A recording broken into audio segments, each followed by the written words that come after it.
नमस्कार. मी डॉक्टर गौराई मंगेश घरोटे, प्राध्यापक इंदुताई टिळक भौतिक उपचार विद्यालय, टिळक महाराष्ट्र विद्यापीठ, पुणे. आपण सर्वांचे वक्तृत्व तेजक सभा वसंत व्याख्यानमालेच्या शतकोत्तर वर्षात मी आपणा सर्वांचे स्वागत करते आहे. आजच्या आपल्या वक्त्या डॉक्टर मेधा पुरव सावंत यांचा मी आपल्याला अल्पसा परिचय करून देणार आहे. डॉक्टर मेधा मॅडम ह्या अन्नपूर्ण परिवाराच्या संस्थापक, चेअरपर्सन, मॅनेजिंग डायरेक्टर या पदावर कार्यरत आहेत. अन्नपूर्ण परिवार हा 6 संस्थांचा समूह आहे. वस्ती पातळीवरती कष्टकरी महिला व त्यांच्या कुटुंब यांच्या सक्षमीकरणाचे कार्य हे गेले 32 वर्ष करत आहेत, ज्यामध्ये पुण्यातील 650 झोपडपट्ट्या व मुंबईतील 1200 झोपडपट्ट्या ह्यांचे सक्षमीकरण केले जाते. मेधा मॅडम यांना कष्टकरी महिलांच्या समस्या व त्यांचे सक्षमीकरण याचे बाळकडू त्यांचे आईवडील म्हणजेच पद्मश्री प्रेमाताई पुरव व कॉम्रेड दादा पुरव यांच्याकडून मिळालेत. मेधाताई यांनी 1993 साली आपल्या बँक ऑफ इंडियामधील 12 वर्षाचा सुखवस्तू जॉब सोडून महिला सक्षमीकरणाच्या कार्याला स्वतःला वाहून घेतले. आज गेले 32 वर्ष मॅडम या वटवृक्षाला स्वतःच्या ध्येय व चिकाटीचे खतपाणी घालत आहेत. अन्नपूर्णा परिवार फक्त महिलांचे सक्षमीकरण करत नसून सक्षमीकरणासाठी एकात्मिक सेवा देत आहेत, जसे विना तारण लघुवित्त, बचत सेवा, लघु विमा, आरोग्य विमा, कुटुंब व जीवन विमा, शैक्षणिक शिष्यवृत्ती, मुलांसाठी पाळणाघरे व म्हातारपणासाठी पेन्शन. मेधाताईंच्या शैक्षणिक पार्श्वभूमीची आपण थोडक्यात एक आढावा घेणार आहे. मेधाताईंनी BA एंटायर स्टॅटिस्टिक्स या विषयात केले आहे. सोशल वर्कमध्ये त्यांनी पोस्ट ग्रॅज्युएशन केलेलं असून त्यांचा डॉक्टरेटचा थेसिस हा बचत गट व त्याचे नेतृत्व, कष्टकरी महिलांचा सामाजिक विकासासाठी सहभाग या विषयावर होता. महिला सक्षमीकरणावर एक विशेष अभ्यासक्रम मेधाताईंनी institute of developmental studies Sussex इंग्लंडमध्ये केलेला आहे. तसेच साधन या भारतातील मायक्रो फायनान्स संस्थेवर त्यांची ॲज अ पॅनलिस्ट म्हणून निवड झालेली आहे 2019 ते 2023 या कालावधीसाठी. मेधाताईंच्या पारितोषिक व अन्नपूर्णा समूहाला मिळालेल्या पारितोषिकांचा आपण एक आढावा घेऊ. त्यामध्ये 2009 साली पद्मभूषण इला भट यांच्या हस्ते अहमदाबाद येथे इंडियन स्कूल ऑफ मायक्रो फायनान्सतर्फे woman leader in microfinance पुरस्कार यांनी त्यांना विभूषित केलेला आहे. सावित्रीबाई फुले पुरस्कार, वुमन सुपर अचिव्हर पुरस्कार, त्याच्यानंतर नॅशनल कोऑपरेटिव्ह डेव्हलपमेंटल कॉर्पोरेशनचा उत्कृष्ट पुरस्कार त्यांना मिळालेला आहे. त्याच्यानंतर पक्के पुणेकर पुरस्कार आणि SP Jain institute of social impact woman empowerment पुरस्कार, तसेच विद्यार्थी सहाय्यक समितीचा पुरस्कार त्यांना मिळालेला आहे आणि पुण्यश्लोक अहिल्यादेवी पुरस्कार ह्यांनी पण त्यांना विभूषित केलेला आहे. मेधाताई यांची पाहुण्या व्याख्याता म्हणून फार मोठी प्रचिती आहे. साधारणतः त्यांचं जे विषय असतात त्याचा एक आढावा आपण घेऊया. त्यामध्ये कर्ज व लघु विमा, महिला सक्षमीकरण, सामाजिक उद्योजिका आणि त्या मोटिवेशनल स्पीकर म्हणून सुद्धा फार त्यांची ख्याती आहे. महत्त्वाची व्याख्याने ती आपण इथे ठळकपणे बघूयात. IIM रांचीमध्ये टेड टॉक, त्याच्यानंतर कॉमनवेल्थ नेशनमध्ये त्यांचा समावेश होता. University of Buffalo school of social वर्कमध्ये पण मॅडमचा समावेश होता. त्याच्यानंतर कॉन्गो स्टेट युनिव्हर्सिटी जॉर्जियामध्ये पण मॅडमचा टॉक होता. तसेच प्रमुख व्याख्याता म्हणून Shri venture women's entrepreneurship summit 2024, panellist म्हणून ऑल इंडिया वुमन्स कॉन्फरन्स आणि वैकुंठ मेहता आंतरराष्ट्रीय परिषदेतसुद्धा मॅडमचा सहभाग होता. मी मॅडमचं आज स्वागत करते व्यासपीठावरती.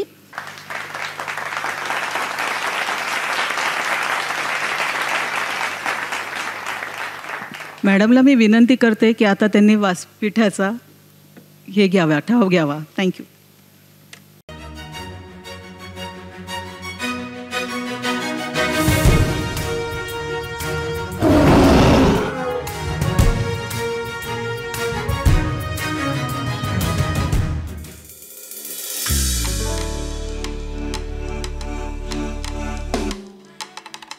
Are you ready to break into the fast-paced world of TV and broadcast journalism? Do you have a passion for storytelling, live reporting, and making an impact through the news? Now is your time to shine. At Tilak Maharashtra Vidyapith, our one-year intensive degree program in TV and broadcast journalism is designed to equip you with real-world skills, hands-on experience, and the confidence to take on the media industry. We don't just teach you theory. We put you in the field, in the studio, and behind the desk. You will learn from seasoned journalists and media professionals who have been in the business for a lot of years. From news writing and on-camera reporting to video editing and live broadcasting, you'll develop the essential skills needed to thrive in today's media landscape. This program has transformed the way I see journalism. It's given me the tools and confidence to ask tough questions and back up my stories with solid evidence. Your career in TV and broadcast journalism starts here. Don't wait to make your voice heard. Apply today and take your first step toward becoming the journalist of tomorrow.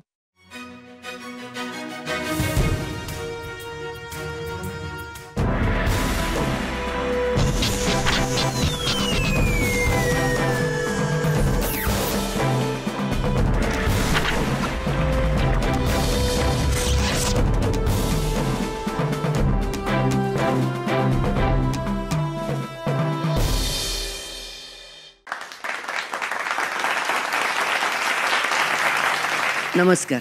न्यायमूर्ती म गो रानडे यांनी सुरू केलेल्या वसंत व्याख्यानमालेत आज ह्या ठिकाणी मला व्याख्याती म्हणून निमंत्रित केल्याबद्दल डॉक्टर गीताली टिळक आणि सर्व संयोजन समितीचे मी आभार मानते. वसंत व्याख्यानमालेचं हे ज्ञानसत्र अव्याहतपणे गेली 150 वर्षे सुरू ठेवल्याबद्दलही ह्याचं 151वं वर्ष आहे आणि त्याच्यात मला व्याख्यान देण्याचा मान मिळतो आहे. तर ह्याबद्दल समितीचं खूप अभिनंदन. खरं सांगायचं म्हणजे मी मूळची मुंबईकर आणि आत्ता पुणेकर. म्हणजे गेल्या माझ्या आयुष्याची सुरुवात 30 वर्ष मी मुंबईत शिकले वाढले आणि नंतर गेली 35 वर्ष पुणे शहरात मी आणि पुणे शहर एकमेकांना घडत किंवा बिघडवत काहीतरी करत आहोत. कृपा करून ह्याला माझा औद्धत्य मानू नये हे मी म्हणण्याचं धैर्य करते, कारण अन्नपूर्णा परिवार ही मी स्थापन केलेला संस्था समूह ज्याच्या सहकारीसुद्धा माझ्या इथे तरुण सहकारी आहेत आणि पुणे शहरातल्या संपूर्ण 91 झोपडपट्ट्या म्हणजे 650 झोपडपट्ट्यांमध्ये आम्ही कार्यरत आहोत. त्यामुळे मी हे म्हणण्याचं धाडस करते की आम्ही पुणे शहरावर घडवणं बिघडवणं असा काहीतरी चालू आहे आणि आमच्या दृष्टीने ह्या 40% लोकसंख्येच्या जीवनात परिवर्तन घडवण्याचा कार्यक्रम आहे. पण अगदी खरं सांगायचं म्हणजे मी मुंबईकर असल्यापासून पुण्यातल्या ज्या गोष्टींबद्दल बाबींबद्दल मला खूप उत्सुकता आणि अपूर्वही होती. त्यापैकी एक म्हणजे वसंत व्याख्यानमाला. आणि माझं व्याख्यानाचं तुम्हाला कसं वाटेल ते तुम्ही नंतर ठरवालच, पण माझ्यासाठी इथे हे व्याख्यान देणं हे ड्रीम कम ट्रू आहे. त्यामुळे मी अतिशय आनंदाने या व्याख्यानाला इथे आलेली आहे. आजच्या माझ्या व्याख्यानाचा विषय निवडण्याचं स्वातंत्र्य मला समितीने दिलं होतं. त्यामुळे साहजिकच मी माझं संपूर्ण जीवन ज्या गरीब महिला आणि त्यांचं सक्षमीकरण या कार्यासाठी दिलेलं आहे त्याच्याशी संबंधित असाच विषय निवडला आणि तो आपल्यासमोर आहे, गरिबांचं आर्थिक सक्षमीकरण, वास्तव, संधी आणि आव्हाने. खरे तर हा विषय असा आहे की त्याच्यावरचं व्याख्यान ऐकायला कोण येईल, लोक येतील किंवा नाही अशी माझ्या मनातच साशंकता होती, कारण हा अतिशय नॉन ग्लॅमरस असा विषय आहे. म्हणजे ह्या विषयाबद्दल खरंच काय बोलणार ह्या असं वाटू शकतं. परंतु संयोजकांनी पण ते स्वातंत्र्य दिलं, विषय स्वीकारला आणि आज आपल्यासारखे पुणेकर श्रोते ह्या ठिकाणी वेळात वेळ काढून हे व्याख्यान ऐकायला आले, ह्याबद्दल आपले सगळ्यांचे धन्यवाद. आणि मी खरं तर कधी भाषण लिहून वाचत नाही, परंतु ह्या ठिकाणी एकही मुद्दा मला गमवायचा नाही, त्याच्यामुळे मी आज पहिल्यांदाच माझं भाषण लिहून काढलेलं आहे. भाषणाच्या सुरुवातीलाच हे स्पष्ट करते की विषय जरी गरिबी आणि गरिबांचं सक्षमीकरण असला तरी माझा जन्म गरीब कुटुंबात झालेला नाही आणि जी आपल्यापैकी बऱ्याच लोकांना बर्थ लॉटरी लागते ती मला पण लागलेली होती. त्यामुळे सुखवस्तू घरात दादरसारख्या मध्यमवर्गीय कुटुंबात दादरसारख्या ठिकाणी माझा जन्म झाला आत्ताच नुकती माझी ओळख करून दिली, त्याच्यामुळे आपल्याला कळलं असेल. तरी पण मला हा विषयाशी माझा संबंध का आला हे सांगतानाही गरजेचं वाटतं. त्यामुळे माझी पार्श्वभूमी अशी आहे की मी दादर मुंबई इथे जन्माला आले, मध्यमवर्गीय सुखवस्तू घरात जन्माला आले, बालमोहन विद्यामंदिरसारख्या अतिशय चांगल्या शाळेत शिक्षण मला मिळालं, रुईया कॉलेजसारखं अतिशय उत्तम कॉलेज, तिथे माझं म्हणजे पहिली डिग्री आणि त्याच्या पुढचं शिक्षण पुणे विद्यापीठात झालेलं आहे. आणि बँक ऑफ इंडियासारखे माझे काही जुने सहकारी ह्या ठिकाणी आहेत. बँक ऑफ इंडियासारख्या पहिल्या 5 नंबरात असणाऱ्या भारतातल्या बँकेत 12 वर्ष मी काम केलं. तर अशा सगळ्या त्यामुळे माझा आपल्या सगळ्यांसारखाच बर्थ लॉटरी लागलेली, मध्यम वर्गात जन्माला आलेली आणि चांगल्या शिक्षणाचा वगैरे लाभ मिळालेली मी व्यक्ती आहे. परंतु प्रत्यक्ष गरिबीचा अनुभव घेतला नाही तरी माझ्या आईवडिलांच्या सामाजिक जाणीवा आणि माझ्या कुटुंबात असलेलं सामाजिक कार्य ह्याच्यामुळे मला मुंबईतल्या कामगार वर्गाची गरिबी जवळून बघता आली. तो माझा बालपणी झालेला गरिबीशी परिचय. मुंबईला आम्ही दादरला राहत होतो, तिथून जवळच गिरणगाव होता, लालबाग, परळ, दगडी चाळ, जिथे अरुण गवळी पुढे जन्माला आला, दाऊद गँग, हे सगळं पुढे झालं. पण त्याच्या आधी तो कामगार विभाग होता आणि त्या विभागात कधीतरी माझ्या आईवडिलांच्या बरोबर मी जात असे आणि त्यावेळेस तिकडची जी गरिबी दिसायची ती मला खूप पोटात अशी कणव आणायची की ह्यांना का असं सगळं मिळत नाही. छोटी छोटी घरं आणि काळा चहा प्यायची मुलंसुद्धा. तर हे सगळं बघून तेव्हापासून पोटात एक कणव होती. पुढे मी कॉलेजमध्ये असताना NSS म्हणून जो कार्यक्रम असतो त्याच्या माध्यमातून ह्या वस्त्यांमध्ये प्रौढ साक्षरतेचे वर्ग वगैरे घ्यायला मुद्दाम जायचे आणि तर त्या गरिबीशी मी परिचय करून घेतला. आणि नंतर बँकेत काम करत असताना जे वास्तव भिडलं, उमगलं ते असं होतं की गरीब महिलांना कोणतेही त्यांच्याकडे ॲसेट नसल्यामुळे, तारण जामीन काही नसल्यामुळे बँका कर्ज देत नाहीत आणि त्यामुळे जन्मतः गरीब आणि मरेपर्यंत गरीबच राहतात. हे वास्तव जे भिडलं आणि त्यातून जी अन्नपूर्णा परिवाराची निर्मिती झाली त्यामुळे माझा गरिबीशी खूप घनिष्ठ संबंध येत गेला. आणि म्हणून जे वास्तव मला जाणवलं गेल्या 35 वर्षाच्या कार्यातून तेच आपल्यासमोर मांडण्याचा आज माझा प्रयत्न असणार आहे. ह्या सगळ्या प्रवासात साथ देणारे माझे पती, जोडीदार आयुष्याचे समोरच आहेत आणि ते कॉलेज जीवनात चळवळीतच भेटल्यामुळे त्यांना माहीत होतं की मला साथ देण्याशिवाय पर्याय नाही, त्यामुळे त्यांनी साथ दिलेली आहे आत्तापर्यंत. आणि माझ्या अन्नपूर्णा परिवारातल्या सहकारी आणि इतर अनेक जवळचे सुहृद इथे आहेत, त्या सगळ्यांना अभिवादन करते. आणि गेल्या 32 ते 33 वर्षांपासून जे गरीब महिलांचं सक्षमीकरण आम्ही करत आहोत त्यातून आलेला अनुभव आणि त्यातून गरिबांचं सक्षमीकरण आणि त्याच्यावरती माझी जी मतं आहेत ती मी मांडते नम्रपणे. आपण ऐकावी, पटली नाहीत तर आपण चर्चा करू शकतो. पुणे शहरात एकूण 650 झोपडपट्ट्या आहेत. मी 32 वर्षापूर्वी जेव्हा बँक ऑफ इंडिया सोडली त्यावेळेस 550 झोपडपट्ट्या होत्या, त्या 100नी वाढलेल्या आहेत आणि त्या सर्व झोपडपट्ट्यांमध्ये आम्ही काम करतो आहे. अन्नपूर्णा परिवार आमच्या 6 संस्थांचा समूह, विविध सेवांच्या जाळ्यातून आम्ही त्या वस्त्यांमध्ये पोचलेलो आहोत. तसंच मुंबई शहरामध्ये 2,500-3 हजार झोपडपट्ट्या आहेत, त्याच्यापैकी 1200-1250 झोपडपट्ट्यांमध्ये आम्ही कार्यरत आहोत. बाकी महाराष्ट्रातल्या बीड, इचलकरंजी, मराठवाड्यातला काही भाग आणि मावळ अशा काही भागांमध्ये, निम्न शहरी भागांमध्ये पण आम्ही आहोत. तर ह्या सगळ्या अनुभवाच्या आधारावर मी जे काही मांडते, ह्या शहरी झोपडपट्ट्या आणि वस्त्या कशा दिसतात त्याचं हे चित्रण हे प्रत्यक्ष आमच्या कामकाजाच्या वेळेला उभं केलेलं आहे. आपणही पाहत असाल, परंतु हे पाहताना त्याच्यामध्ये आलेले अनुभव आणि त्याच्या माध्यमातून गरिबीची ओळख असा थोडासा माझा प्रयत्न आहे. मी लघुवित्त क्षेत्रात काम करते, म्हणजेच त्याला मायक्रो फायनान्स म्हणतात. गेल्या अनेक वर्षात हे क्षेत्र बऱ्यापैकी नफेखोरीमुळे बदनामही झालेलं आहे. अन्नपूर्णा परिवार नफ्यासाठी काम करत नाही, नफा करतो पण नफ्यासाठी काम करत नाही. त्या नफ्याचा वाटा ज्या महिलांच्या आर्थिक श्रमातून होतो त्यांना आम्ही देतो, म्हणजे आमच्या सभासदांना. तर पण तरी पण मायक्रो फायनान्स क्षेत्रात काम करते म्हटल्यानंतर पहिला प्रश्न असतो, काय हो ह्या महिला फेडतात का कर्ज? हा पहिला प्रश्न. तर महिला कर्ज फेडतात का ह्याच्यावरती माझं ठासून सांगणं असतं, 100% फेडतात. त्या फेडतात म्हणून तर आम्ही या क्षेत्रात टिकून राहिलो आणि काम करू शकलो. नाहीतर अगदी शून्यातून मी एका खोलीत सुरू केलेला हा अन्नपूर्णा परिवार आज इथवर कसा पोचला असता. तर मला हे पहिलं वास्तव सांगायचं आहे की गरीब लोक कर्ज फेडत नाहीत ही जी काही मिथ आहे ती चुकीची आहे. आणि त्याच्याबद्दल एक छोटासा डेटा मी दाखवणार आहे.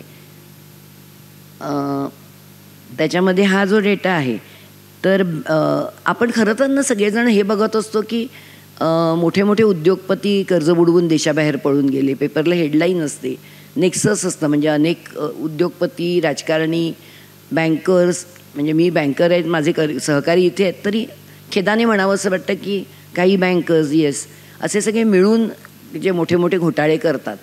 तरी पण आपण, आणि ते करोडो लाखो करोडो रुपयांचे असतात, तरी पण गरीब महिला कर्ज फेडत नाहीत ही एक मिथ आपण सांभाळतो.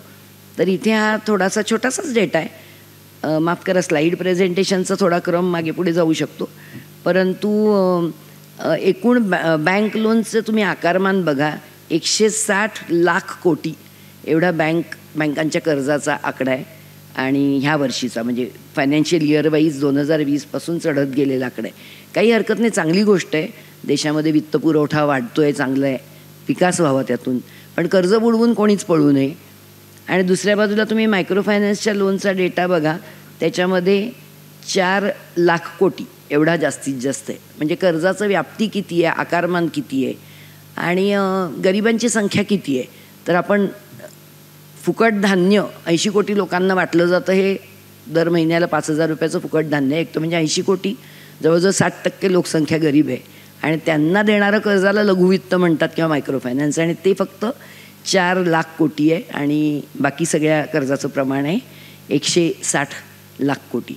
आता त्यातलं बॅड डेट हे ग्रॉस NPAचं प्रमाण आहे, हे मराठीत आणि नॉन बँकिंगमधल्या लोकांना जाते. NPA म्हणजे नॉन परफॉर्मिंग ॲसेट, म्हणजे बुडीत किंवा थकीत कर्जाचं प्रमाण. तर बँकांच्या थकीत कर्जाचं प्रमाण आहे 8%, म्हणजे 160 लाख कोटीच्या 8%, आणि 2020चं, आणि आता 2024चं आहे 4%, म्हणजे 160 लाख कोटीच्या 4%. आणि दुसऱ्या बाजूला मायक्रो फायनान्सचं 4 लाख कोटीमध्ये जवळजवळ 2% प्रमाण आहे. आणि तरी आपण म्हणतो की गरीब लोक कर्ज फेडतात का. तर मला इथे हे सांगावंसं वाटतं की हो, गरीब लोक पण फेडतात, आणि श्रीमंत आणि गरीब दोघांच्याही मध्ये एक समान एक वागणुकीचा हे असतो, ज्याला पॅटर्न किंवा हे म्हणता येईल. तो म्हणजे साधारणपणे 2 ते 3% लोक कुठल्याही समाजात कुठल्याही वेळेला हे मुद्दाम कर्ज न फेडण्याची प्रवृत्ती असणारे असतात, त्यांना बुडवायचं असतंच. आता ह्या ठिकाणी जे बुडणार किंवा नाही बुडणार हे कशावर ठरतं, तर त्या फायनान्शियल इन्स्टिट्यूशनला स्वतःची शिस्त किती आहे, देशाचा कायदा, आणखीन रिझर्व्ह बँकेसारख्या नियामक संस्था कशाप्रकारे ह्या सगळ्यावरती एक वचक ठेवतात, आणि कर्जाचे नियम वगैरे, ज्याच्यातून किती कर्ज त्या व्यक्तीपर्यंत पोचतं, आणि शेवटी त्याचं व्याज किंवा त्याच्या जे टर्म्स कंडिशन्स आणि कर्जफेडीची पद्धत, या सगळ्यावरती ठरतं की ते कर्ज फिटलं जाणार किंवा नाही जाणार. उदाहरणार्थ, देशाबाहेर पळून गेलेल्या उद्योगपतींची जर करोडो रुपयाची कर्ज बघितली, तर त्यांची जो ॲसेट म्हणतात, आणि तो ॲसेट गहाण ठेवला आहे असा समज असतो, तो कित्येकदा ओव्हर लिव्हरेज केलेला असतो, म्हणजे त्याच्या तुलनेत कितीतरी जास्त कर्ज घेऊन ठेवलेली असतात, आणि ओव्हर फायनान्सिंग असतं, आणि शेवटी ते पळून जातातच. एवढा ॲसेट असताना काही करू शकत नाही आपण. मी नाव कोणाचंच घेत नाही, पण आपल्याला माहिती आहे. आणि त्या मानाने ह्या गरीब महिलांना छोटं कर्ज दिलं तरी त्यांचा विकास मोठा होणार असतो, बुडवण्याचं प्रमाण कमी आहे. त्याच्यामुळे आपल्याला सिस्टीम चांगली करून कर्जफेड करून घेण्यावरती भर दिला तर गरीब लोक पण उत्तम प्रकारे कर्ज फेडतात. हा एक मला वास्तव सांगायचं आहे. त्याच्यानंतर दुसरा एक गैरसमज असा आहे की गरीब लोक गरीब असतात कारण ते आळशी असतात, त्यांना काम करायला नको असतं, त्यांना काम दिलं तरी फुकट खायला पाहिजे असतं. तर मला इथे त्याबद्दलही जरा माझं अनुभवातनं आलेलं वास्तव हे जरा मांडावंसं वाटतं की आपण कदाचित आपल्यापैकी कोणाचा तसा गैरसमज नसेल, पण हे मला इथून मागे विचारलेले प्रश्न आहेत, त्याच्या आधाराने मी सांगते. तर आपली शहरं चालतात कशी? गरीब लोक जर काम करत नाहीत तर आपलं शहर कसं चालतं? पुणे शहरामधली लोकसंख्या जी आहे त्याच्यापैकी 40% लोकसंख्या झोपडपट्टीत राहते. आणि मुंबई शहराची पण तीच परिस्थिती आहे. स्वातंत्र्य मिळालं तेव्हा 70% खेडी आणि 30% शहरी होते. आत्ता 40-60 प्रमाणे सगळी भारतातली कोणतीही मोठी शहरं घ्या, दिल्ली, चेन्नई, हैदराबाद, कलकत्ता, पुणे, मुंबई, अहमदाबाद, सगळीकडे 40% लोकसंख्या झोपडपट्टीत राहते. आणि लवकरच 2000 माझ्या मते 50पर्यंत हे 50% प्रमाण होणार आहे, इतका ग्रामीण लोंढा अजून शहरी भागाकडे येतो आहे. म्हणजे त्याचाच अर्थ ग्रामीण भागात विकास नाही, त्याच्यामुळे त्यांना तिथे जगण्याची साधनं नाहीत वगैरे वगैरे. तर आता हे शहर आपलं चालतं हे कुणाच्या श्रमावर चालतं ह्याबद्दल मला हे वस्त्या आहेत आणि ह्या शहरातून आपल्याला गरीब मंडळी देत असलेल्या सेवा त्यांच्या ह्या काही स्लाईड्स आहेत. तर आपली घरकामगार बाई, आपल्याकडे स्वयंपाकाला येणारी बाई, इस्त्रीवाला, वॉचमन, रस्ते साफ करणाऱ्या बायका आणि हे सगळे कर्मचारी तिथूनच येतात झोपडपट्टीतून. त्यामुळे ते कामचुकार आणखीन जर काहीच काम नसतील करत तर कसं शहर चालत असेल. आणि इथे हॉस्पिटलमधल्या कर्मचारी मी काही दाखवलेले आहेत आणि ज्यांना आपण गिग वर्कर्स म्हणतो, जे डिलिव्हरी बॉईज, ॲमेझॉन, स्विगी, आत्ता तर आपल्या प्रत्येकाच्या घरोघर तासाला स्विगी डिलिव्हरी घेऊन येते, ॲमेझॉन चालूच आहे, झोमॅटो, डिलिव्हरी बॉईज. तर ह्यांच्या श्रमावर नाही का चालत आपलं. आणि त्याच्यामुळे आणि ते तर इतके श्रम करतात, कष्ट करतात, परंतु मोबदला काय आहे त्यांना, अशी परिस्थिती आहे. हे अन्नपूर्णा परिवाराचे काही सभासदांचे व्यवसाय दाखवलेले आहेत. फुलवाले आहेत, दगडाला टाके घालणारे आहेत, घरगुती छोटे मोठे व्यवसाय करणाऱ्या महिला आहेत, भाजी विकणारे, कन्स्ट्रक्शन वर्कर, छोटी दुकानं चालवणारे.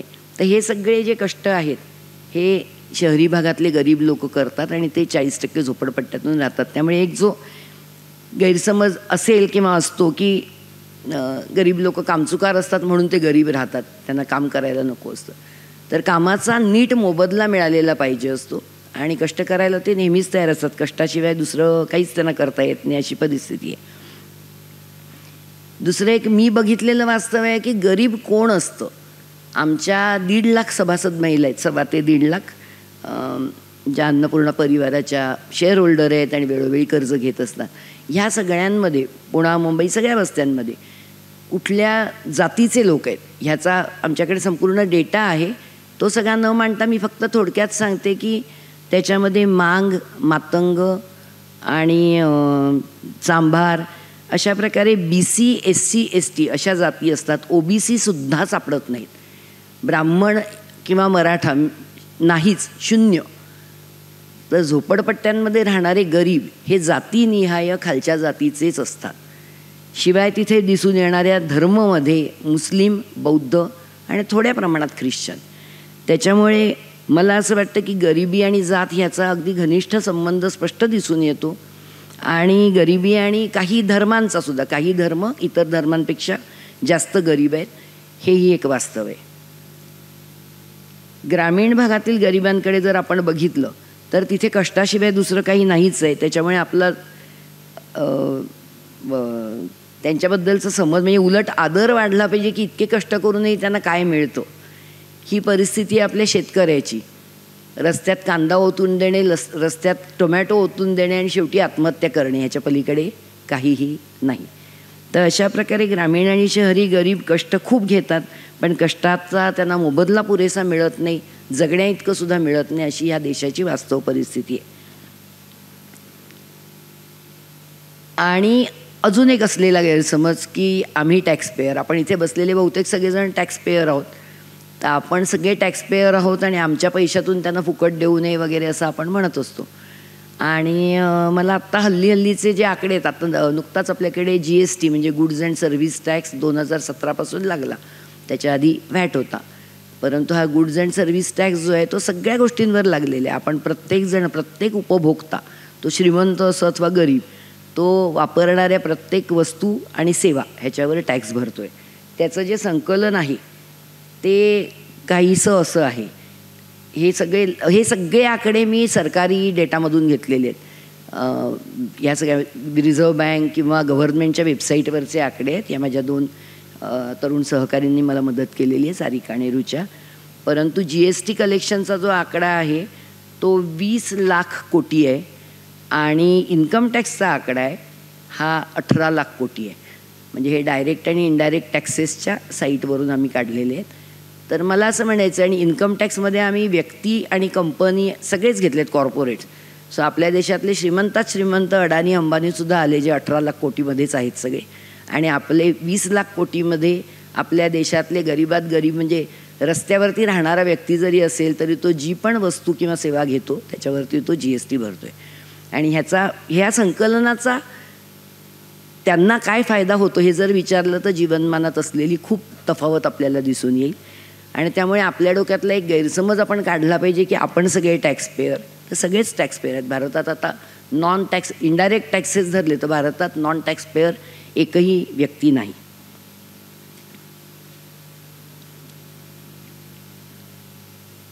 आत्ताच्या सध्याच्या काळात आपल्याला, तर हे सगळं मी म्हणते तेव्हा परत आणखीन काही असे गैरसमज येतात की 80 कोटी लोकांना फुकट धान्य दिलं जातं. 5,000 रुपये धान्य झुला घेऊन ते फुकट रेशन घेतात.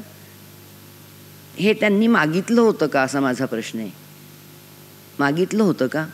आणि काही वर्षांपूर्वी आकडे असे होते की 30% लोकसंख्या बिलो पॉवर्टी लाईन होती, म्हणजे दारिद्र्य रेषेखाली. आत्ता जर 140 कोटीच्या देशात 80 कोटी लोक झोळी घेऊन उभे असतील दर महिन्याला 5,000चं धान्य घ्यायला, तर ती जवळजवळ 60% लोकसंख्या झाली. 60% लोकांना गरिबीच्या रेषेखाली आपण ढकललं का? अशी काही धोरणं चुकली का, सिस्टीम चुकली का, असा मला प्रश्न आहे. त्यामुळे मला ह्या गोष्टीचा अभिमान पण वाटत नाही की 80 कोटी लोकांना फुकट धान्य दिलं जातं. आणि मला असं वाटतं की त्यांनी ते मागितलंच नव्हतं. त्याऐवजी त्यांना तुम्ही शिक्षण, आरोग्य ह्याच्यावरती जर इन्व्हेस्टमेंट केली सरकारने, बरोबर पद्धतीने गुंतवणूक, तर आपल्याला अशा प्रकारे फुकट धान्य द्यायची वेळ येणार नाही. आणि लाडकी बहीणसारख्या योजना तर कोणीच मागितल्या नव्हत्या. ते कशाला पाहिजेत, आणि त्या फसव्या पण आहेत, मतपेटीकडे लक्ष देऊन केलेल्या. त्यामुळे मला असं वाटतं ह्या सगळ्याचा आपण अभिमान बाळगण्यापेक्षा त्याला क्वेश्चन मार्क केला पाहिजे की ह्या पाहिजेत का की काय पाहिजे. तर मला जे सुचतं आहे किंवा लक्षात येतं आहे ते मी सुचवते. अर्थात हे मी इथे फक्त बोलते असं नाही, जिथे ज्या सरकारी कमिटी किंवा पॅनलवर बोलण्याची संधी मिळते तिथे मी हे मांडतच राहते विचार. ऐकणं न ऐकणं समोरच्याच्या हातात आहे, मांडणं आपल्या हातात आहे, ते करायचं. मला असं वाटतं की गरिबी हटवण्याच्या मूलभूत उपायांमध्ये, कारण मी बोलते ते गरिबीचं वास्तव, गरिबांच्या सक्षमीकरणाच्या संधी काय आहेत आणि आव्हानं काय आहेत त्याच्याबद्दल बोलते. त्यामुळे मला असं वाटतं की मूलभूत उपायांमध्ये शिक्षण आणि आरोग्य ह्याच्यावरती गुंतवणूक, आणि योग्य प्रकारे गुंतवणूक ही गरजेची आहे. ती केली तर उभे राहतील लोक आणि कुणालाच काही फुकट द्यावं लागणार नाही. त्याच्यामध्ये मला हे सुचवायचं की प्रत्येक मुलामुलीला प्राथमिक शिक्षण मोफत. आणि मी प्रत्येक मुलामुलीला म्हणते तेव्हा बर्थ लॉटरी न लागलेल्या मुलामुलींना म्हणते, म्हणजे जे जातीने चांगल्या वरच्या जातीत आहेत. म्हणजे मी वरची खालची मानत नाही, पण तरीसुद्धा आपण म्हणूया की समाजाची जी उतरंड आहे, तर वरच्या जातीत जन्माला येण्याची किंवा श्रीमंत कुटुंबात जन्माला येण्याची बर्थ लॉटरी ज्यांना लागली आहे त्यांना शिक्षणाच्या अनेक संधी उपलब्ध आहेत. परंतु ज्यांना ती लॉटरी दुर्दैवाने लागलेली नाही आहे त्यांच्यासाठी प्रत्येक मुलामुलीला फुकट शिक्षण, प्राथमिक शिक्षणपासून ते उच्च शिक्षणापर्यंत मोफत शिक्षण आणि आहारासहित. आणि आहार म्हणजे तो सुकडी वगैरे खराब झालेला आहार देतात आणि त्याच्यात 1000 गपले होतात तसा नाही.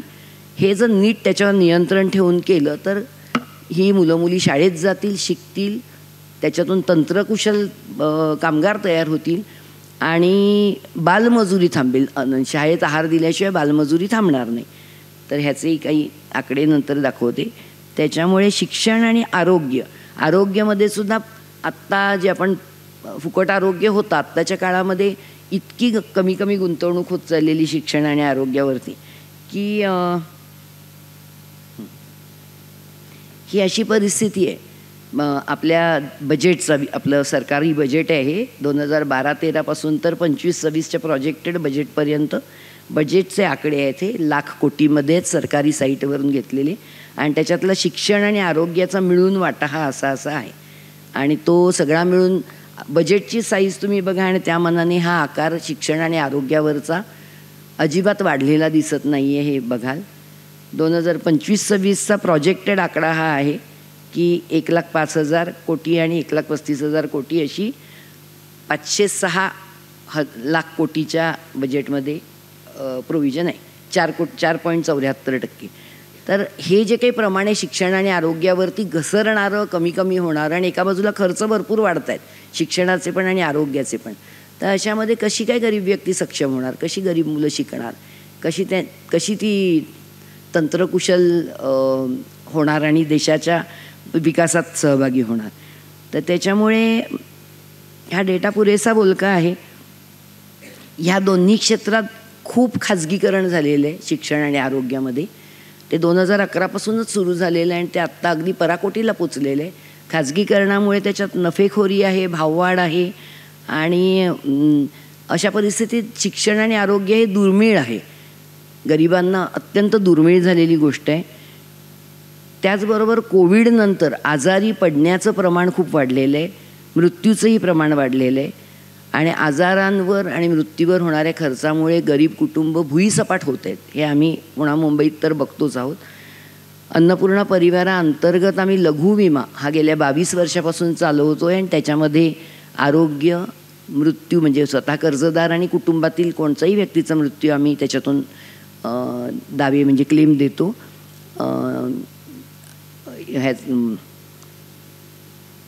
मालमत्ता हानीचा पण देतो.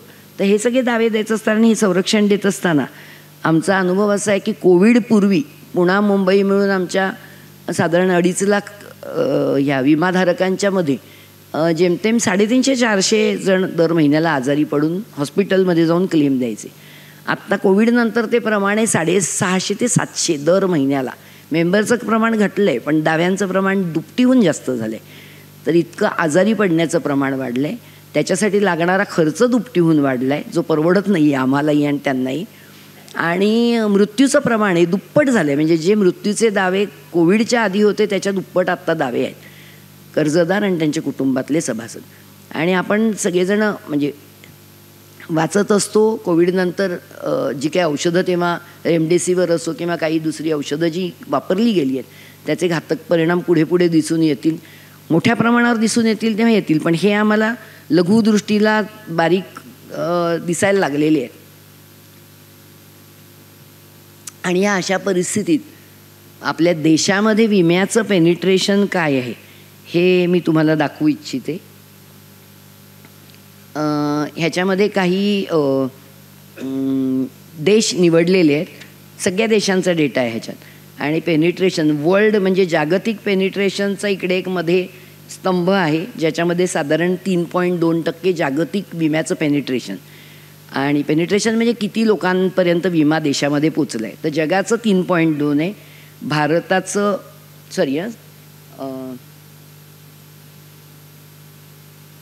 जागतिक आहे 6 आणि भारताचं आहे 4 जेमतेम. आपल्या खाली फक्त ब्राझील आहे, मेक्सिको म्हणजे न्यूझीलंड, टर्की काय आहेत मला माहीत नाही, पाकिस्तान, सौदी अरेबिया, ब्राझील हे आपल्या खाली आहेत. आणि इथे मला आश्चर्यच धक्का बसला की साऊथ आफ्रिका इतके टॉपला आहे आणि बाकी सगळे प्रगत देश आहेत ते 6-7% पेनिट्रेशनमध्ये आहेत. तर त्याच्यामध्ये म्हणजे जगभरच कोविड होता, कोविडनंतर हे सगळ्या जगामध्ये दिसून येणार आहे की आजारांचा प्रादुर्भाव, मृत्यूचं प्रमाण वाढलेलं, आणि अशामध्ये विम्याचं पेनिट्रेशन आपल्या देशातलं इतकं वाईट आहे. तर हेही वाढवण्याची गरज आहे आणि गरिबांसाठी जास्त वाढवण्याची गरज आहे, कारण भुईसपाट होत चाललेली आहेत अनेक गरीब कुटुंब. काही चांगल्या योजना नवीन किंवा नावं बदलून अशा गेल्या काही वर्षात आपण आलेल्या बघितल्या. त्याच्यात मी आरोग्य आणि विम्याच्या योजनांचा खास आत्ता उल्लेख करते. त्याच्यामधली एक प्रधानमंत्री फसल विमा योजना ही वरवर पाहता चांगली योजना आहे, पण ती कशा प्रकारे अजून राबवली पाहिजे ह्याचा जरा मी इथे दांडोळा घेते. ही प्रधानमंत्री फसल विमा योजनेचे डेटा आहे, आपण गव्हर्नमेंटच्या साईटवरनंच घेतलेलं आहे. तर एक चांगली गोष्ट आहे की ह्याच्यामधले 86% कॉन्ट्रीब्युशन सरकार भरतं आहे आणि 14%च गरीब व्यक्तींच्या खिशातून दिला जातो आहे. असं सगळ्यांना हा विमा दिलेला आहे. म्हणजे फसल विमा म्हणजे साहजिक शेतकरी कुटुंबांना. आणि पण त्याच्यामध्ये 50% सरकारी कंपन्या आहेत आणि 50% वरचं टेबल आहे ते सरकारी कंपन्या आहेत आणि खाली आहेत ते 50% खाजगी कंपन्या आहेत. तुम्ही खाजगी कंपन्यांचं उजवीकडचा शेवटचा कॉलम बघितलात तर त्यांचं नफ्याचं प्रमाण बघा 74%, 67% असं आहे. आणि सरकारी कंपन्यांमध्ये एकच कंपनी 17% नफा करते आणि बाकीच्या तोट्यात आहे किंवा 1-2% आहे. तर 50% सरकारी कंपन्यांना दिले जात आहेत सरकारचे म्हणजे प्रीमियम आणि 50% खाजगी कंपन्यांना. खाजगी कंपन्यांपैकी एवढा प्रॉफिट होऊनसुद्धा कमी प्रॉफिट आहे म्हणून पळ काढणाऱ्या सुद्धा कंपन्या आहेत ज्या इथे आत्ता दिसत नाही आहेत डेटा. तर हे सगळं चित्र दाखवून मला असं म्हणायचं आहे की मग सरकारीच कंपन्यांना का बळकट करू शकत नाही सरकार? सरकारी कंपन्यांना 100% आपण प्रधानमंत्री फसल विम्याचे पैसे देऊन त्यांना ही योजना कंपल्सरी राबवायला लावून सर्व शेतकऱ्यांना आत्महत्येपासून तरी मुक्त होईल ना शेतकरी. चांगली एवढे करोडो रुपये खर्च होत आहेत. ते आकडे करोडोमध्ये पण आहेत, ते सगळे मी वाचत नाही कारण खूप शून्य आहेत, पण तिथे वरती आहेत लाख कोटी आणि हे सगळे सरकारी साईटचे आकडे. तर इथे मला म्हणायचं आहे की आरोग्य विमा आणि शेतकऱ्यांसाठी खास फसल विमा, आरोग्य तर सगळ्यांसाठीच, ह्या सगळ्या योजनांना बळकट करायला खूप संधी आहे. ह्या खूप चांगल्या संधी आहेत. GSTचं कलेक्शन इतकं वाढलेलं आहे, त्यापैकी काही फंड राखीव ठेवून त्याच्यातून हे नक्की करता येईल असं माझं सूचना आहे, मत आहे. आणि पुढे जाताना तर मी शेवटाकडे येते. पुढे जाताना मला असं म्हणायचं आहे की तंत्रशिक्षणसुद्धा युवक युवतींना तंत्रशिक्षण देणं आणि त्यांना चांगल्या प्रकारचे कुशल कामगार बनवणं, हे पण एक आपण तो हाती घेऊन नीट राबवायला पाहिजे असा कार्यक्रम आहे नाही का. आणि त्याच्याबद्दलचा आमचा अनुभव मी तुम्हाला सांगते. आपल्या देशात एकतर डेमोग्राफिक डिवाईड हा शब्द जर आपण बऱ्यापैकी ऐकला असेल तर आपल्या देशातली लोकसंख्या अजूनही तरुण आहे. इतर बरेचसे प्रगत देश आता म्हातारे झालेले आहेत कारण मुलं जन्मालाच घालणं तरुण व्यक्तींनी थांबवलेलं आहे. भारतात अजूनही मुलं जन्माला येतात आणि फक्त ती गरीब, कुपोषित आणि अर्धशिक्षित आणि अकुशल असे कामगार म्हणून असुरक्षित आयुष्य जगतात आणि मरून जातात. तर हे जे काय आहे डेमोग्राफिक डिवाईडचा आपल्याला जर खरा लाभ घ्यायचा असेल तर या गरीब मुलांना ज्यांना बर्थ लॉटरी लागलेली नाही आहे त्यांच्यासाठी आपण तंत्रशिक्षणाचा हा कार्यक्रम खूप जास्त जोरात राबवला पाहिजे आणि अर्थात त्यानंतर प्रशिक्षणानंतर चांगले रोजगार उपलब्ध पाहिजेत. आम्ही म्हणजे अन्नपूर्णा परिवार हा छोटासा आहे, मला काही जगाचा अनुभव आहे असं आव्हानायचं नाही आहे. अन्नपूर्णा परिवार एक 200 कोटीची उलाढाल करणारा आम्ही समूह आहोत, 6 संस्थांचा आणि 100% झोपडपट्ट्यांमध्ये काम करू. आणि तरी पण आम्ही 10 वर्ष सातत्याने तंत्रशिक्षण देऊन नोकऱ्या मिळवून देणं असा प्रयोग केला 2000 सालापासून 2010-11 सालापर्यंत. त्याच्यातला अनुभव अतिशय वाईट होता. तरुण मुलामुलींना वेगवेगळ्या प्रकारचं, झोपडपट्टीतल्या तरुण मुलामुलींना वेगवेगळ्या प्रकारचं तंत्रशिक्षण आम्ही द्यायचो आणि नोकऱ्यांसाठी त्यांच्या खटपट करून लावायचो. त्या शिक्षणामध्ये खर्च यायचाच कारण प्रशिक्षकांना द्यावे लागतात पैसे, साहित्याचे असतात. मग नेहमीचे आपल्या 20-80, 40-60 पद्धतीने 20% मुलांनी भरायचे, ग्रँट रूपाने 80% उभे करायचे. असे सगळे प्रयोग करत करत प्रशिक्षण तर दिलं पण पगार देत नाहीत. म्हणजे त्या मुलाला किंवा त्या मुलीला जर एका प्रशिक्षणानंतर प्रशिक्षित नसेल आणि 8,000 रुपये कुठेतरी सेल्स गर्ल म्हणून मिळणार असतील आणि प्रशिक्षित झाल्यानंतर पण 8,000 मिळणार तर कोण प्रशिक्षणात का गुंतवेल? त्याच्यामुळे शेवटी ग्रँटही मिळणं बंद झालं आणि तरुण मुलं म्हणायची मग त्यापेक्षा असंच जातो आणि कामाला लागतो की मग तेवढेच मिळणार असतील तर कशाला. आणि त्याचं म्हणजे बराच मी विचार केला. म्हणजे इव्हन मला सांगायचं की ह्या प्रोग्रामला आमच्या तंत्र प्रशिक्षणाला ग्रँट देणाऱ्यांमध्ये अनु आगा आणि मेहर पदमजी होते आणि त्यांच्याशी माझी खूप चर्चा झाली. त्यांनी मला विचारलं तुला काय वाटतं असं का होतं आहे? म्हटलं हो मनुष्यबळाला इकडे किंमतच नाही आहे एवढं, असंच मला फक्त सांगावंच वाटते. लोकसंख्या इतकी अफाट आहे तर तू नाही और सही येईल कोणतरी कामाला. त्यामुळे प्रशिक्षित कामगाराला पैसे देण्यापेक्षा मी तेवढेच देणार 8,000 ये तू, असा सगळा प्रकार आहे. त्यामुळे ते तंत्र प्रशिक्षणाचा प्रयोग सपशेल फसून आम्ही शेवटी तो बंद केला 2021ला. आणि हे सांगताना मला तेव्हाही रुखरुख वाटत होती आणि आत्ताही वाटते की हा अगदी सातत्याने सरकारी पातळीवरून करून प्रशिक्षित कामगारांना जर आपण चांगल्या नोकऱ्या मिळवून दिल्या तर आपल्या डेमोग्राफिक डिवाईडचा आणि ह्या आपल्या तरुण लोकसंख्येचा आपण उपयोग करून घेऊ. अन्यथा अकुशल, कुपोषित, असुरक्षित असे गिग वर्कर्स आणि असा समाज आपण उभा करतो आहे. आजच्या घटकेला त्यांच्या काय उपलब्ध असलेल्या तरुणांना नोकऱ्या काय आहेत ते बघा. गिग वर्कर्सच्या आहेत, सेल्स गर्ल आहे, ओला, म्हणजे ह्या थोड्याशा दाखवल्यात. आणि नाहीतर मग काय वेगवेगळ्या सणात मंडप घालायचे, वर्गणी घ्यायची आणि तिकडे दंगा करायचा दारू पिऊन. आणि मग आपण म्हणणार गरीब आहेत ते तसेच करतात, पण रोजगार नाही, काय करायचं काय तरुणांनी, युवकांनी. तर ही परिस्थिती बदलण्यासाठी सातत्यपूर्ण धोरणं राबवणं गरजेचं आहे.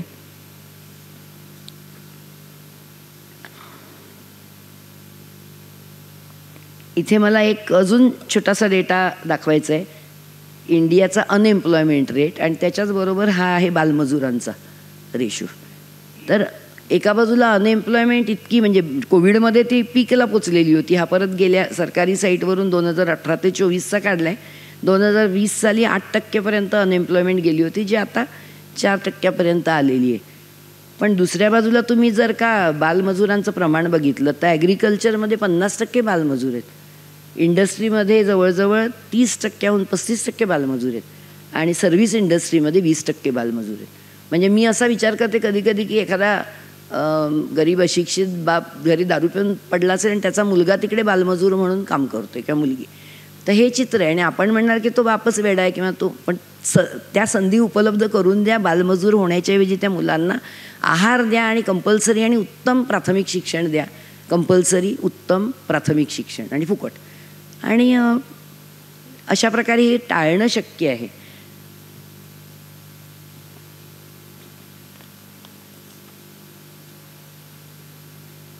मला शेवटाकडे जाण्यापूर्वी असं सुचवायचं आहे की खरोखरच आपल्या देशातल्या गरिबांना सक्षम करायचं असेल तर ज्या उपाययोजना, म्हणजे संधी उपाययोजना ज्या आहेत त्याच्यामध्ये शिक्षणात गुंतवणूक, सरकारी गुंतवणूक, प्राथमिक शिक्षणापासून उच्च शिक्षणापर्यंत 12वीच्या नंतर तंत्रशिक्षण, उच्च शिक्षण मिळावं ह्यासाठी गुंतवणूक व्हावी आणि तो सातत्यपूर्ण प्रोग्राम राबवला जावा. आरोग्य आणि आरोग्य विमा ह्याच्यामध्ये आणि तंत्रशिक्षणामध्ये पण सरकारने गुंतवणूक करावी आणि त्यासाठी GSTच्या संकलनातून जो आलेला आहे अतिरिक्त पैसा त्याच्यातला काही भाग राखून ठेवला तर निधी उपलब्धही होईल. आणि जो नेहमी अशा प्रकारच्या योजना राबवताना कागदपत्रांची लाल फीत एवढी आवळली जाते की पिवळं रेशन कार्ड म्हणजे गरीब दारिद्र्य रेषेखालचं, आणि ते काढण्यासाठी पैसे देऊन मिळतं. म्हणजे मी आत्ता जाऊन पिवळं रेशन कार्ड काढू शकते हे मला माहिती आहे. तर त्याच्यामुळे ते पिवळं रेशन कार्ड वगैरे काढायला लावण्याऐवजी आधार कार्डला बँक अकाउंट लिंक करून तुम्ही त्यांच्या गरिबीचे मापन करा ना, पातळी मोजा आणि त्याप्रमाणे या योजनांचे लाभ द्या.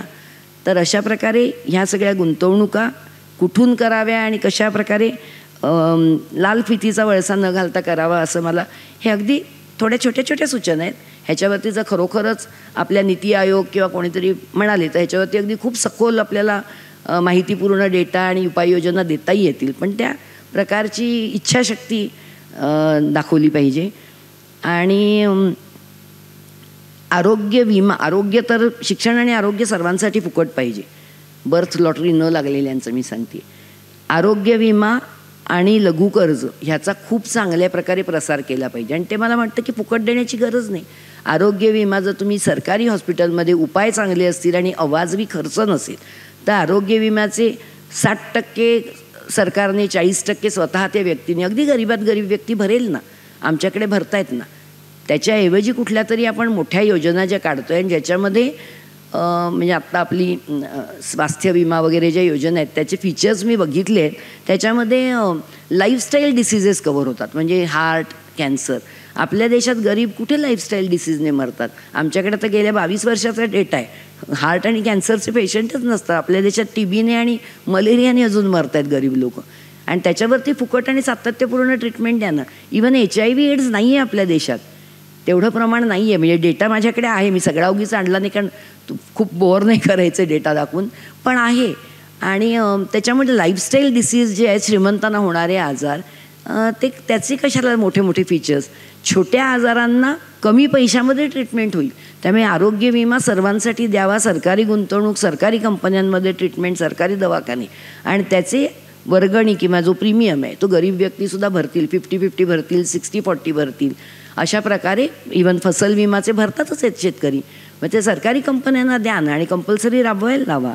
त्यामुळे आरोग्य विमा, लघु विमा ह्याला मी म्हणते की फुकट देऊ नका, त्याला वर्गणी भरतील लोक, सेवा उत्तम द्या. लघु कर्जाचं जे प्रमाण आहे म्हणजे मायक्रो फायनान्स उर्फ लघु कर्ज, त्याचा आत्ता म्हणजे भरपूर लोक त्याच्याबद्दल कडाडून टीकाही करतील आणि मला माहिती आहे ह्या क्षेत्रातही खूपच नफेखोरीला हे आलेलं आहे, ऊत आलेलं आहे. अन्नपूर्णा परिवार त्यात वेगळे, आम्ही कोऑपरेटिव्ह ना नफा तत्वावर आणि गरिबांच्या बरोबर तो नफा वाटून घेणं, गरीब सभासदांशी, ह्या पद्धतीने काम करतो. ह्या पद्धतीच्या संस्थांना बढावा देण्याऐवजी नुकतीच रिझर्व्ह बँकेने 31 मार्चला एक कुऱ्हाड टाकली की ना नफावाल्या कोणत्याही कंपन्यांनी क्रेडिट इन्क्वायरी म्हणजे सिबिल क्रेडिट ब्युरो हे करायचं नाही. आणि मग कसे पैसे द्यायचे, आणि कर्जबाजारी पण 15-15 कर्ज एकेकाच्या घरात देऊन ठेवलेली आहेत, त्याचं काय करायचं. तर ह्याच्यामध्ये जो काही विचित्रपणा आला आहे त्याच्याविषयी सुसूत्रता आणली. लघु कर्ज तर काही फुकट देण्याची गरजच नाही, लोक व्याज भरतात, लोक उत्तम कर्जफेड करतात. सिस्टीम उत्तम असेल, महिलांना नीट समजून सांगितलं की हे पैसे 100% तुझ्या घरात जातील, विकास कर, कर्ज भर, तर भरतात. पण सिस्टीम उत्तम, त्या नफेखोरीला बढावा देऊ नका. आणि ना नफा तत्वावर चालणाऱ्या संस्थांना प्रोत्साहन देण्याच्या ऐवजी त्यांचा गळा आवळते रिझर्व्ह बँक आणि नफेखोरीला प्राधान्य देते. आणि अशा पद्धतीने चालले. त्यामुळे मी लघु कर्ज, लघु विम्यावर भर असा देते. ह्याच्यात फुकट देण्याची गरज नाही, लोक भरतील, गरिबांना पाहिजे. गरिबांना लाडकी बहीण नको आहे, ती मतपेटीकडे लक्ष देऊन आणली. 80 कोटी लोक मोदी झोला नाही मागत आहेत, 80 कोटी लोक फुकट धान्य नाही मागत आहेत. तुम्ही त्यांना त्याच्याऐवजी शिक्षण आणि आरोग्यावरती द्या. त्याच्यातले अगदी दारिद्र्य रेषेखालचे जे असतील, तुम्ही आधार आणि बँक अकाउंट लिंक केलं की तुम्हाला कळेल ना, तेवढ्यांनाच द्या. फुकट सगळ्यांना देणं ह्याची काही गरज नाही आहे. तर हे एवढं सांगून मी आता त्यातून नाही, माझं आता एक 2 मिनटात मी एंडला चाले. त्याच्यामुळे म्हणजे मला माहिती म्हणून घड्याळ मी मोठा लावून आलेली आहे. 7ला 5 मिनिट आहेत, मी 7:15ला सुरू केलं, 7ला संपणार माझं. तर मला असं वाटतं की ही जी एक मानसिकता आहे फुकट वगैरे ना, ही आपण राबवू नये. ह्याच्यामध्ये ना एक आपण आणि ते, वरचे खालचे, मी देणारा ते घेणारे, हे जे काही एक मानसिकता आपल्या भारतीय समाजाची आहे ती जातीपातीच्या उतरंडीतून आलेली आहे. ह्या मानसिकतेतून आपण बाहेर यायला पाहिजे. मला असं वाटतं की आपल्याकडे आपण public private partnership for developmental project हे आपण गेली 10-15 वर्ष ऐकतोय. म्हणजे काय, तर मोठमोठ्या कॉर्पोरेट्स किंवा उद्योगपतींबरोबर कुठले रस्ते असतील, मोठे प्रोजेक्ट्स असतील, तर ते जॉईंट पार्टनरशिपमध्ये केले जातात. आता त्याच्यात काय काय होतं त्याच्याबद्दल मी न बोलणं बरं.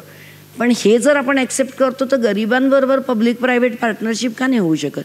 त्यांना आपण एकत्र विकासाच्या प्रक्रियेत तुम्ही आणि आम्ही एकत्र येऊन तुमचे विचार मांडा, काय योजना पाहिजेत, आपण सहभागी होऊ, असं का नाही करू शकत. त्या मानसिकतेतून बाहेर येऊन आपण ह्या मानसिकतेकडे बघावं. आमच्या छोट्याशा अन्नपूर्ण परिवाराच्या समूहात हे चित्र आहे मुद्दाम की माझ्याबरोबर ज्या आहेत माझ्या मैत्रिणी, त्या सगळ्या भाजीवाल्या आणि गरीब महिला आहेत झोपडपट्टीतल्या. आणि अन्नपूर्ण परिवाराचं पुण्याचं आमचं एवढं मोठं कार्यालय, हे मी जेवढी मालक आहे तेवढ्याच ते मालक आहेत. माझा एक शेअर आहे, त्यांचा एक शेअर आहे. आम्ही सगळे मिळून बरोबरीचे मालक आहोत. आणि सगळ्या माझ्या अन्नपूर्णाच्या जेवढ्या सहकारी आहेत सगळे मालक आहेत ह्याचे. असं आम्ही करू शकलो आणि हे आम्ही एकत्र घडवू शकलो. आम्हाला कोणी कुठली सरकारी मदत नाही दिली, त्यांच्या सहभागातून केलेलं आहे. ही मुंबईची आमची इमारत आहे आणि माझ्याबरोबर आहेत त्याच्यात कचरा वेचणाऱ्या पण आहेत आणि सगळ्या आहेत माझ्या मैत्रिणी. आणि आम्ही मिळून ही इमारतीचे मालक आहोत. तर हे जर आम्ही करू शकलो तर आपल्या एवढ्या मोठ्या बलाढ्य देशात आपण का नाही करू शकणार. त्याच्यामध्ये ही जी दरी, हे आमच्या अन्नपूर्णा परिवाराच्या वार्षिक सभा तुमच्यापैकी बऱ्याच लोकांनी या प्रत्यक्ष बघितलेल्याही आहेत. आणि त्याच्यामध्ये ह्या सगळ्या झोपडपट्ट्यात राहणाऱ्याच महिला आहेत आणि त्या किती आनंदाने सहभागी होत आहेत. त्या निर्णय प्रक्रियेत हात वर करून सहभाग देत आहेत. होंगे कामयाब गाणं ते शेवटचं अगदी उत्साहाने जोशाने म्हणत आहेत. तर हे मी चित्र, हे छोटंसं चित्र आहे, मला म्हणायचं नाही की हे अगदी फार काही आहे. हे उभं करायला 35 वर्ष गेली माझ्या आयुष्याची. पण चित्र छोटं आहे, पण आपल्या एवढ्याशा संस्थेत आपण करू शकलो तर देशात हे असं का, आम्ही आणि ते, आपण सगळे मिळून हम भारत के लोक एकत्र येऊन का ह्या देशाचा विकास करणार नाही, हेच माझं शेवटचं म्हणणं आहे. आणि मला आज आपण इथे बोलण्याची संधी दिलीत आणि मी वेळेत माझं भाषण संपवत आहे. आपले सगळ्यांचे नीट शांतपणे ऐकून घेतल्याबद्दल खूप खूप आभार. धन्यवाद. वसंत व्याख्यानमालेच्या शतकोत्तर सुवर्ण महोत्सव वर्ष 2025 आयोजित केल्याबद्दल मी सगळ्यात पहिले टिळक महाराष्ट्र विद्यापीठ त्याच्या प्रशासनाची फार आभारी आहे. त्यामध्ये ठळकपणे कुलपती माननीय डॉक्टर दीपक टिळक सर, कुलगुरू डॉक्टर गीताली टिळक मॅडम, विद्यापीठाचे उपाध्यक्ष माननीय डॉक्टर रोहित टिळक सर, विद्यापीठाच्या ट्रस्टी माननीय प्रणती टिळक मॅडम, प्रभारी कुलसचिव डॉक्टर सुवर्णा साठे मॅडम, विद्यापीठाचे सचिव अजित खाडीलकर सर. तसेच मी आभारी आहे मॅडमची, आपल्या मेधा पुरव सावंत मॅडमची.